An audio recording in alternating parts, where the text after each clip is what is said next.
নমস্কাৰ আপোনালোক সকলোকে পুনৰবাৰ মোৰ ইউটিউব চেনেল তথা ফেচবুক পেজ পংকজ শ্ৰীংকলা আন্তৰিকতাৰে স্বাগতম জনাই লৈ আনিছোঁ এই মুহূৰ্তত এটা অতিকৈ মৰ্মান্তিক খবৰ।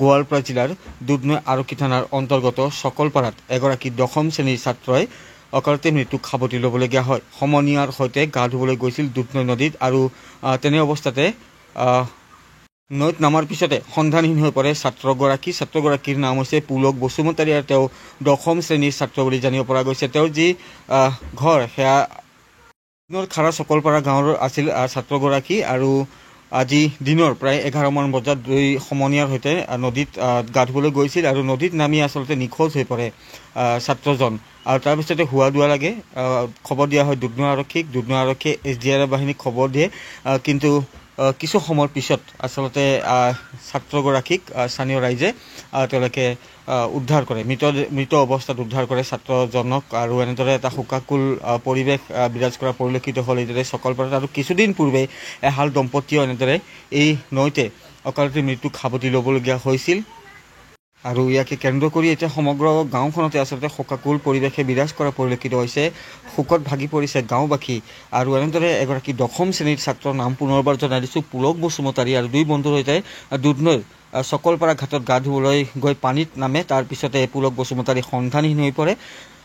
দুই বন্ধুৱে চিঞৰ বাখৰ কৰে, গাঁওবাসীক খবৰ দিয়া হয়। গাঁওবাসী ঘটনাস্থলীত উপস্থিত হয়, নদীৰ পানীত নামি যুৱকজনৰ সন্ধান চলায়, কিন্তু বহু সময়ৰ পিছতহে আচলতে তেওঁলোকে ছাত্ৰজনৰ যি মৃতদেহ সেই মৃতদেহ উদ্ধাৰ কৰিবলৈ সক্ষম হয়। ৰাইট চাইডে আপোনালোকে দেখি আছে স্থিৰ এখন চিত্ৰ।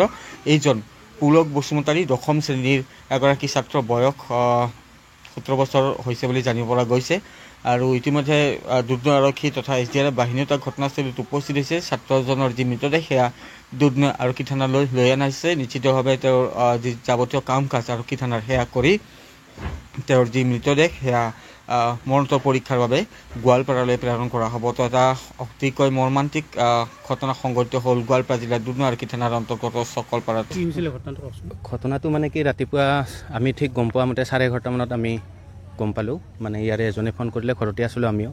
তেওঁলোকে 3টা ল'ৰা গা ধুব আহিছিলে। আহি পেলাই 2জন ল'ৰাই অলৰেডি পানীত নামি আছিলে।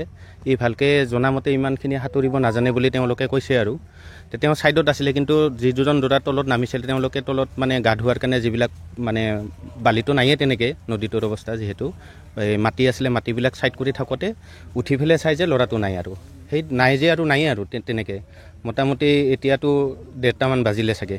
এতিয়াহে জাষ্ট অলপ আগে মানে ডেড বডিটো পোৱা গ'ল আৰু ল'ৰাজনৰ।